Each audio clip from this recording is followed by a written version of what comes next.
Hello friends, আজকে নিয়ে এসেছি একটা ভেজ স্যুপ। তবে পুরোপুরি ভেজ বললে চলবে না, এতে দেব ডিম গুলে লাস্টে যেটা দেওয়া হয় সেটা দেব, আর সঙ্গে পেঁয়াজ, রসুন আর আদা ফোড়নে দেব। আর আমি স্যুপ বানালে ভেজ স্যুপ একটু জিরে ফোড়ন দিই। আর বাটার তো আছেই স্যুপের জন্য। আমি এই স্যুপের জিনিসগুলো সব আজকে কেটেছি এই জিনিসটাতে।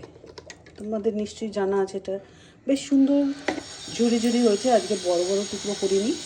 কী কী দিচ্ছি দেখো, আজকে বাঁধাকপি, একটু মটর, আর এইটার মধ্যে আছে বেবিকর্ন। তোমরা চেনো, ছোটো ছোটো সাইজের যে বেবিকর্ন আমরা ক্রিস্পি বেবিকর্ন খাই, সেই ছোটো বেবিকর্নটাকে দিয়েছি এর মধ্যে।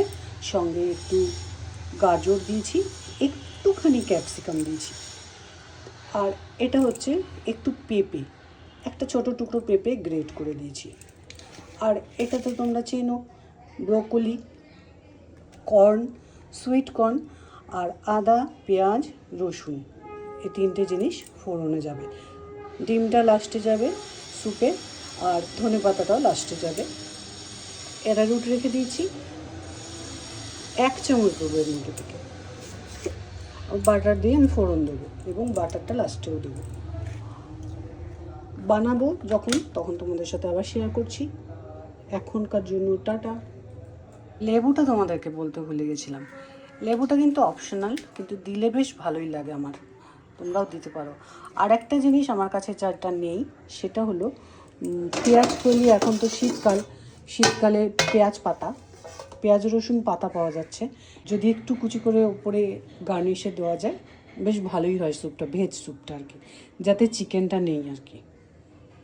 সঙ্গে মাশরুম থাকলে একটু মাশরুম কুচি করেও দেওয়া যায়। চলো স্যুপটা বানিয়ে ফেলি। প্রথমে একদম আমি ডাইরেক্টই প্রেশার কুকারের মধ্যেই রেডি করব। একটু বাটার দিয়ে দিলাম। বাটারটা গরম হওয়ার পর, যখন খুব বেশি গরম করা হবে না বাটার, তাহলে পুড়ে যায়, তো বাটারটা গোটা গোটা থাকতেই ওর মধ্যে জিরেটা ফোড়ন দিয়ে দিলাম। তারপরে এই যে সবজিগুলো তোমাদেরকে দেখালাম একটু আগেই, এই সবজিগুলো একে একে দিয়ে দেবো। যেহেতু ভেজ স্যুপ, ফোড়ন ফার্স্টে দিয়েছি, তারপরে দেব আদা, পেঁয়াজ, রসুন। যে রসুনটা আর আদাটা আমার, পেঁয়াজটা আমার কুচি করা, কিন্তু আদাটা একটু আমি কিউব করে রাখি, পেস্ট করে ফ্রিজে, ডিপ ফ্রিজে, সে একটা কিউব দিয়ে দিয়েছি। তোমরা একটু কুচি করেও দিতে পারো।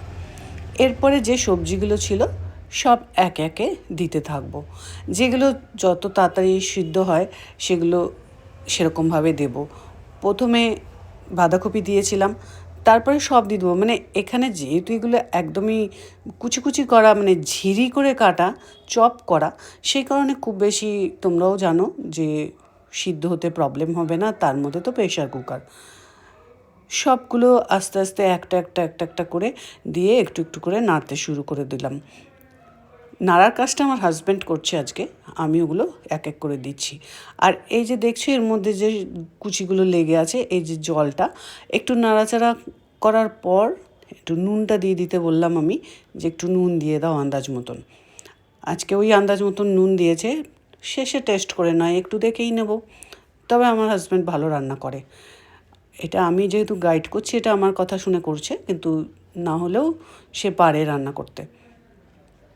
তারপরে ওই জলটা দিয়ে দিলাম, ওই বাটিতে জলটা দেখলে জলটা দিয়ে দেওয়া হলো।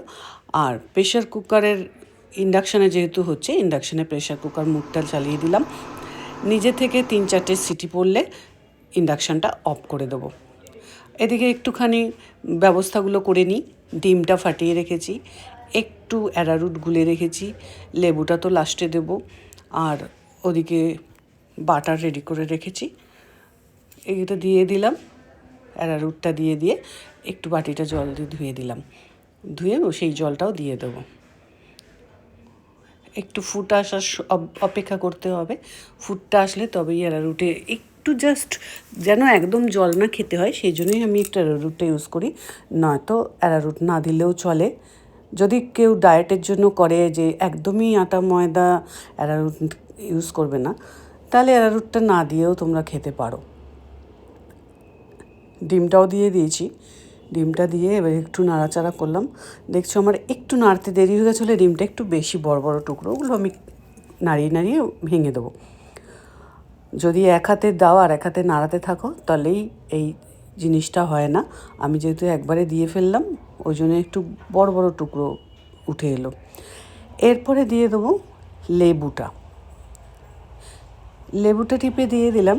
লেবুর পরে দিয়ে দেবো যে ধনেপাতা কাটা রয়েছে সেই ধনেপাতাগুলো দেওয়ার পর যেহেতু আজকে আমার কাছে পেঁয়াজ পাতা নেই বা রসুন পাতা নেই, আর দিতে পারলাম না, তাই আমার স্যুপটা এখানেই কমপ্লিট হয়ে গেল। ব্যাস, বাটি করে দুটো বাটিতে ঢেলে নিলাম যেহেতু দুজনের খাবার। আর যে গোলমরিচটা গুঁড়ো করে রেখেছিলাম সেই গোলমরিচটা দিয়ে, আর বাটারগুলো তো তোমাদের আগে দেখেছি চামচে করে তুলে রেখে দিয়েছি, সেই বাটারগুলোর ওপরে দিয়ে গার্নিশ করে দিয়ে পরিবেশন গরম গরম করে দিলে রাতের ডিনার হিসেবে খুব ভালো হয়। আমরা যেহেতু রাত্রিবেলা ভাত রুটিটা একটু অ্যাভয়েড করি, সেই কারণে এই ডিনারটাই আমরা করি বেশিরভাগ সময়। কোনো সময় এরকম ক্লিয়ার স্যুপ মানে কোনো সময় একটু বড় বড় সবজি দিয়ে দিই, আর কোনো সময় চিকেন। ভালো